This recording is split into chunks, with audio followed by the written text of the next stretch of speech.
Hello guys, channel knowledge for you में आपका स्वागत है। इस वीडियो में हम आपकी बुक इतिहास का चैप्टर 2 संघवाद के प्रश्नोत्तर को हल करेंगे। तो चलिए देखते हैं।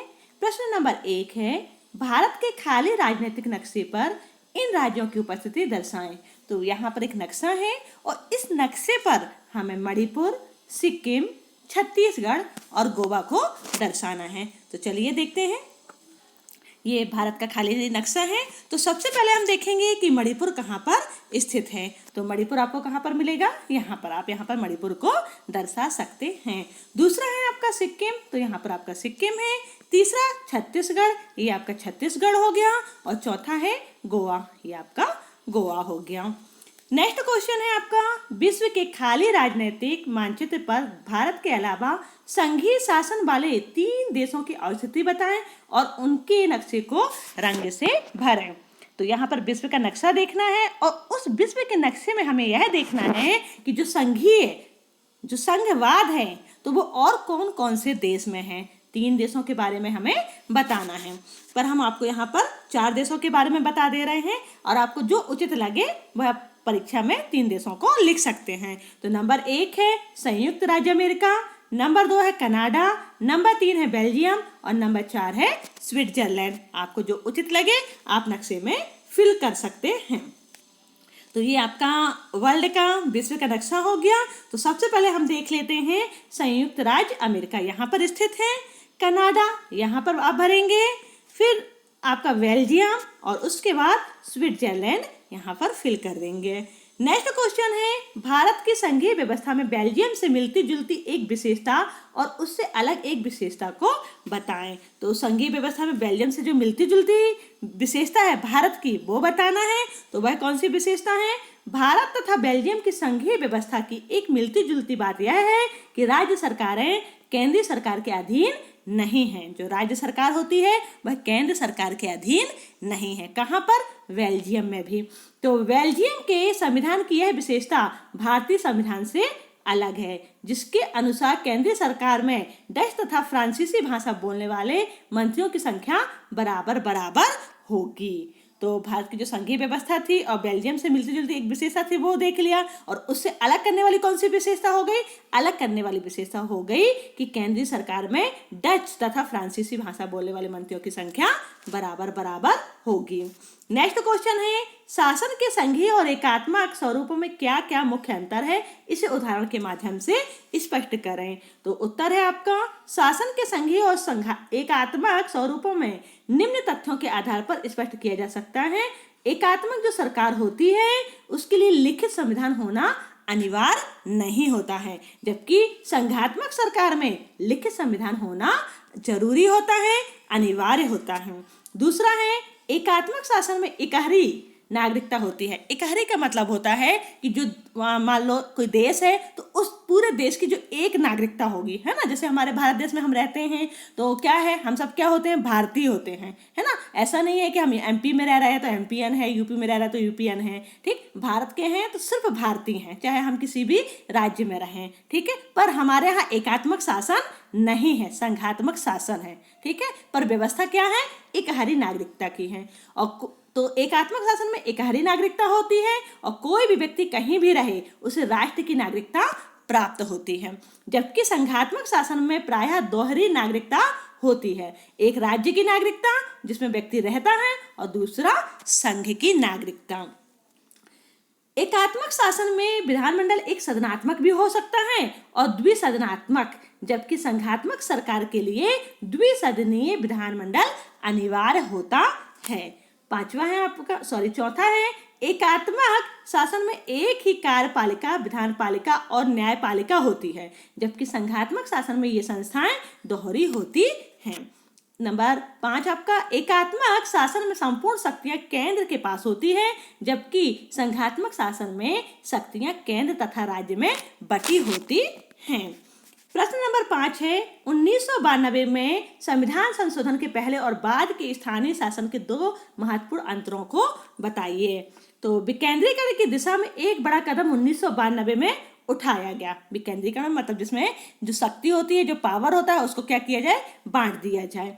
जो संविधान में संशोधन करके लोकतांत्रिक शासन व्यवस्था के इस तीसरे स्तर को ज्यादा शक्तिशाली और प्रभावी बनाया गया। नंबर 1, अब स्थानीय स्वशासी निकायों के चुनाव नियमित रूप से कराना संवैधानिक बाध्यता है। तो पहले क्या होते थे, ये जो स्थानीय स्वशासी निकाय होते थे उनके चुनाव नियमित नहीं होते थे, लेकिन अब क्या हो गए हैं, नियमित हो गए हैं। दूसरा है, संशोधन के बाद कम से कम 1/3 पर महिलाओं के लिए आरक्षित है, इससे पहले वह आरक्षित नहीं थे। प्रश्न नंबर 6 है, रिक्त स्थानों को भरें। तो ये खाली स्थान है, इसको हमें भरना है। तो चूंकि अमेरिका खालिस्तान तरह का संघ है, किस तरह का संघ है, वह इस तरह का संघ है कि साथ आकर संघ बनाने का है ना, मतलब साथ में आ जाओ, यानी एक राज्य दूसरे राज्य तीसरा राज्य इकट्ठा हो जाए और हम सब मिलके क्या बना लें, संघ बना लें। ठीक है, मतलब आप आइए और सब मिलके क्या बनाएंगे, हम संघ बनाएंगे। तो इसलिए वहां सभी इकाइयों को समान अधिकार है। अब सभी आकर क्या बना रहे हैं, संघ बना रहे हैं, तो इनके पास जो अधिकार होंगे तो वो कैसे होंगे, सबके पास एक से होंगे, एक से अधिकार होंगे। तो संघीय सरकार के मुकाबले प्रांत कैसा होता है, शक्तिशाली है। लेकिन भारत की संघीय प्रणाली साथ रहने की है, तो क्या भरेंगे यहाँ पर, साथ रहने की है, और यहाँ कुछ राज्यों को औरों से ज्यादा शक्तियां प्राप्त हैं। प्रश्न नंबर 7 है, भारत की भाषा नीति पर नीचे 3 प्रतिक्रियाएं दी गई हैं, जिनमें से आप इसे जिसे ठीक समझते हैं उसके पक्ष में तर्क दें और उदाहरण भी दें। तो यहाँ पर संगीता नाम की जो लड़की है क्या बोल रही है, प्रमुख भाषाओं को समाहित करने की नीति ने राष्ट्रीय एकता को मजबूत किया है। नंबर 2, अरमान क्या कह रहा है, भाषा के आधार पर राज्यों के गठन ने हमें बांट दिया है, हम इसी कारण अपनी भाषा के प्रति सचेत हो गए हैं। और नंबर 3 में हरीश कह रहा है, इस नीति ने अन्य भाषाओं के ऊपर अंग्रेजी के प्रभुत्व को मजबूत करने का काम किया है। तो हम यहाँ पर देखेंगे कि जो संगीता का भारत की भाषा नीति पर तर्क है वह सही है। उसका कहना है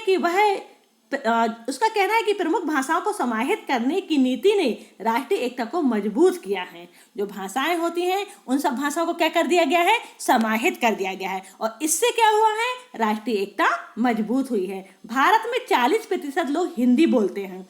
हिंदी के अतिरिक्त भी बहुत सी भाषाएं बोली जाती हैं। यदि किसी एक भाषा को प्रमुख बना दिया जाता तो अन्य भाषा के जो लोग हैं उनके सामने समस्या खड़ी हो जाती, क्योंकि वो उस भाषा को नहीं समझते। 40% लोग ही हिंदी बोलते हैं तो 40% लोग तो हिंदी को समझ जाते, लेकिन यदि हिंदी भाषा सभी के लिए अनिवार्य कर दी जाए तो वो उस भाषा को समझ ही नहीं पाएंगे। तो उससे क्या होगी, कई प्रकार की समस्याएं सामने आएंगी। तो भारतीय राजनेताओं ने सभी प्रमुख भाषाओं को समाहित करके जो लचीला रुख अपनाया है, इसी से हमारे देश में शांति व व्यवस्था बनी हुई है तथा हम गृह युद्ध व अशांति की स्थिति में पहुंचने से बचे हुए हैं।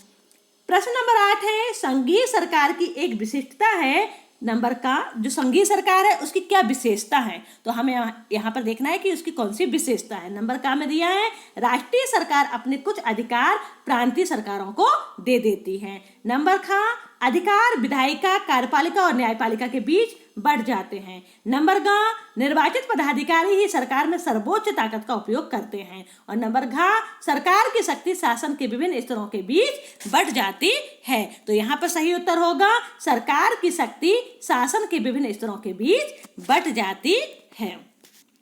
प्रश्न नंबर 9 है आपका, भारतीय संविधान की विभिन्न सूचियों में दर्ज कुछ विषय यहाँ दिए गए हैं, इन्हें नीचे दी गई तालिका में संघीय सूची, राज्य सूची और संवर्ती सूची वाले समूहों में लिखिए। नंबर का है रक्षा, पुलिस, कृषि, शिक्षा, बैंकिंग, वन, संचार, व्यापार और विवाह है। तो इसमें पहली जो सूची बनेगी अपनी संघीय सूची, तो संघीय सूची में कौन कौन से आ जाएगा, रक्षा, बैंकिंग और संचार। और राज्य सरकार की राज्य सूची जो होती है उसमें पुलिस, कृषि और व्यापार सम्मिलित किए जाएंगे। संवर्ती सूची में शिक्षा, वन और विवाह को शामिल किया जाएगा। प्रश्न नंबर 10 है, नीचे भारत में शासन के विभिन्न स्तरों और उनके कानून बनाने के अधिकार क्षेत्र के जोड़े दिए गए हैं, इनमें से कौन सा जोड़ा सही मेल वाला नहीं है। तो यहाँ पर हमें क्या करना है, जोड़ी मिलानी है। तो नंबर का में दिया है राज्य सरकार, खा में है केंद्र सरकार, गा केंद्र और राज्य सरकार और स्थानीय सरकार। तो जो राज्य सरकार होगी वो किससे संबंधित होगी? वो राज्य सूची से संबंधित होगी, है ना। केंद्र सरकार किससे संबंधित होगी? वह संघीय सूची से संबंधित होगी। केंद्र और राज्य सरकार किससे संबंधित होगी? वह समवर्ती सूची से संबंधित होती है। और स्थानीय जो सरकार होती है वह अवशिष्ट अधिकार से मेल नहीं खाती। तो इसका उत्तर क्या होगा? घ। तो जो स्थानीय सरकार होती है, जो लोकल गवर्नमेंट होती है, उसके अंतर्गत अवशिष्ट अधिकार नहीं आते हैं। प्रश्न नंबर 11 है, सूची 1 और सूची 2 में मेल ढूंढें और नीचे दिए गए कोड के आधार पर सही उत्तर चुनें। तो सूची 1 है भारतीय संघ, दूसरा राज्य, तीसरा नगर निगम, चौथा ग्राम पंचायत। तो जो भारतीय संघ होगा वह किससे संबंधित होगा? वह प्रधानमंत्री से संबंधित होगा। तो पहले का क्या हो जाएगा? आ हो जाएगा। दूसरा है राज्य, तो राज्य किससे संबंधित होगा? राज्य में राज्यपाल होगा। नगर निगम में मेयर होगा और ग्राम पंचायत में सरपंच होगा। तो इस तरीके से हम इनका उत्तर देख सकते हैं। प्रश्न नंबर 12 है, इन बयानों पर गौर करें। संघीय व्यवस्था में संघ और प्रांतीय सरकारों के अधिकार स्पष्ट रूप से तय होते हैं। भारत एक संघ है क्योंकि केंद्र और राज्य सरकारों के अधिकार संविधान में स्पष्ट रूप से दर्ज हैं और अपने अपने विषयों पर उनका स्पष्ट अधिकार है। सा, श्रीलंका में संघीय व्यवस्था है क्योंकि उसे प्रांतों में बांट दिया गया है। दा, भारत में संघीय व्यवस्था नहीं रही क्योंकि राज्यों के कुछ अधिकार स्थानीय शासन की इकाइयों में बांट दिए गए हैं। ऊपर दिए गए बयानों में कौन कौन सा सही है? तो कौन कौन से बयान सही हैं? नंबर आ सही है, संघीय व्यवस्था में संघ और प्रांतीय सरकारों के अधिकार स्पष्ट रूप से तय होते हैं। नंबर बा भी सही है कि भारत एक संघ है क्योंकि केंद्र और राज्य सरकारों के अधिकार संविधान में स्पष्ट रूप से हैं और अपने अपने विषयों पर उनका स्पष्ट अधिकार है। तो इस तरीके से हमने चैप्टर 2 के प्रश्नोत्तर को हल किया। मिलते हैं नेक्स्ट वीडियो में, तब तक के लिए आप सभी को मेरा नमस्ते।